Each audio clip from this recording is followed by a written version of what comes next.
Police गर्दी, police गर्दी, police तेरे ज़ाब्ते, पुलिस तेरे ज़ाब्ते। आज वनी के ताड़ में असातिज़ा और तलबा ने गवर्नमेंट हायर सेकेंडरी स्कूल वनी के ताड़ के उस्ताद मास्टर नज़र मोहम्मद साहब के साथ होने वाली पुलिस गर्दी, जिसमें पुलिस ने रात गए उनके घर में घुसकर उन्हें, उनके बेटे और बीवी को तशद्दुद करने के ख़िलाफ़ सख्त एहतजाज किया। इस मौका पर पुलिस के ख़िलाफ़ शदीद नारेबाजी की गई और वज़ीर आला समेत दीगर आला हुकाम से मुतालबा किया गया कि फौरी तौर पर SHO थाना वनी के ताड़ समेत दीगर ज़िम्मेदारान को मुअत्तल किया जाए और उनके ख़िलाफ़ सख्त तरीन तदीबी कार्रवाई की जाए। बाद में पुलिस गर्दी का शिकार होने वाले मास्टर नज़र मोहम्मद साहब ने DHQ हस्पताल हाफिज़ाबाद में MM न्यूज़ से गुफ्तगू करते हुए बताया कि जी इस वक्त हमारे साथ मौजूद हैं मास्टर नज़र हुसैन साहब, जिन पर जो पुलिस गर्दी का शिकार हुए, मुकम्मल तफसीलात उनसे पूछते हैं। जी मास्टर साहब, क्या हुआ, क्यों पुलिस ने आप पर तशद्दुद किया? सर तकरीबन कमो पेश 9 का टाइम से रात का जी 9 का तो मैं अपने कमरे च लहदा सुता पिया सा ते मेरी बीवी, मेरी बहू ते मेरी बच्ची जी है ना जी, वो घर सुते पे सन। दरवाज़ा खड़काया किसे, उन्हें आख्या कौन है, उन्हें आख्या दरवाज़ा खोलो, इन्हें आख्या दरवाज़ा असा नहीं खोलना जितना चिर शनाख्त ना करवाओ। उन्हें आख्या मास्टर है घर, उन्हें आख्या जी मास्टर घर ही है लेकिन अपना आप दसो दे दरवाज़ा खोलना, समझ नहीं खोलना।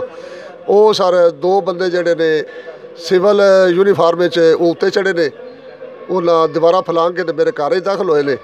उन्हें दरवाजे की गेट की कुंडी खोली है जी, बाकी पुलिस जी वो भी अंदर दाखिल हो गई है। उन्हें मेरी बीवी, मेरी बहू, मेरी बेटी ना मार मार के जी वालों तो घसीट के मुक्के तमाचे अपना बट वगैरह कलाशना ने। जिसले इन्हें आख्या असीं लुटे गए हाँ, कोई डाकू पै गए ने, कोई चोर आ गए ने, वो मैं सुता पिया सा, मैं वो गल सुनी। मैं अपने कमरे च उठ के बाहर आया वहाँ तो मैं आख्या कोई साडा गुनाह, कोई की मसला की है, कोई चक्कर, कोई एप्लीकेशन साडे ते कोई गल जिहड़ी है वो सानूं दसो। मैं थाने जाण नूं तैयार हाँ, मैं भुगतण नूं तैयार हाँ, परचा जिहड़ा को मैं वो चलण नूं तैयार हाँ। यार मेरे खिलाफ ना अज तक कोई FIR ना कोई ऐसा मसला, ये क्यों ज्यादती करदे पे साडे सारे घर दे नाल जूदो खोब कर रहे हो। उन्हें आख्या चल चल तू कौन, फड़ लो भी। उन्हें जनाब मेरे भी फड़ के उन्हें उत्ते बड़े बट भी मारे जे, घसीटिया भी जे। घर दे विच मोड़ अंदर बड़े ने, दरवाज़ा मेरा उन्हें तरोड़िया, अंदरों जाके उन्हें बंदूक कड्ढी जी, नाल 2 कारतूस पे, वो दोवें कारतूस भी बंदूक भी लै गए। बंदूक तेरी है, मैं आख्या जी मेरी है, लाइसेंस वाली है, जे चेक करना जे सर चेक कर लवो, बहरहाल ज्यादती ना करो, तुहाडी बड़ी मेहरबानी है। फिर वो कुत्ते वक्त तरीक है जी, मेरे ते मेरे बेटे बिलाल नूं वो सर गड्डी दे विच, सरकारी गड्डी दे विच बिठा के ना मालूम मुकामात ते सवेर तक सानू फिरांदे रहे जे। एक बारी उन्हें सारे एक पुल ते लै गए जी, मैं बदहवास हो गया सा, मेरे को नहीं सी पता। वो आंदे सन DPO लो आर्डर आ गया है, इन्हां दोवां शूट कर दिओ, ये बड़े बदमाश ने ते वो है ये है। तो मैनू जनाब गड्डी दे विच मेरे बेटे नूं सवेर तक उन्हें कोई घट नहीं जे की मारन दी, बट मुक्के तमाचे कौसे। मेरी जनाब कमीज़ गाल पहले ही कोई नहीं सी, शलवार भी मेरी उन्हें उतार के बिल्कुल बरना मैनू उन्हें रखा जे दिन चढ़ते तक। तो मेरी वज़ीर आला पंजाब अगे अपील है मैं ये दहशत गर्दी जो पुलिस गर्दी ख़त्म होनी चाहिए है। जितने भी ये मुलजमान हैं जिन्हें मेरे नाल ज्यादती की है उन्होंने कानूनी कार्रवाई होनी चाहिए है। सर वो आंदे साल बस तेन फैर मार देना है, तू कौन है, तू बड़ा बदमाश बनया फिरना। मैं क्या सर मैं कोई रिकॉर्ड याफ्ता बंदा नहीं, ना कोई ऐसा मसला सर, मैं इंसाफ की तवक्को करना सर।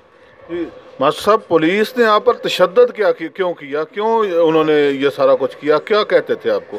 सर उन्होंने मुझे, मैं बार बार इसरार करता रहा हमारे ख़िलाफ़ कोई FIR, कोई हमारी कोई नाफरमानी पुलिस के ख़िलाफ़, कोई किसी किस्म का कोई मसला बताएं। वो कहते थे हमें हम नहीं बताएंगे, आप कौन होते हैं हमसे पूछने वाले। सर मेरे क्या सराय के मुताबिक ये सियासी मसला है, किसी ने सियासी आदमी ने मुझे जैसे शरीफ आदमी की तरफ उनको भेजा है जिन्होंने मेरे साथ ज्यादती की है।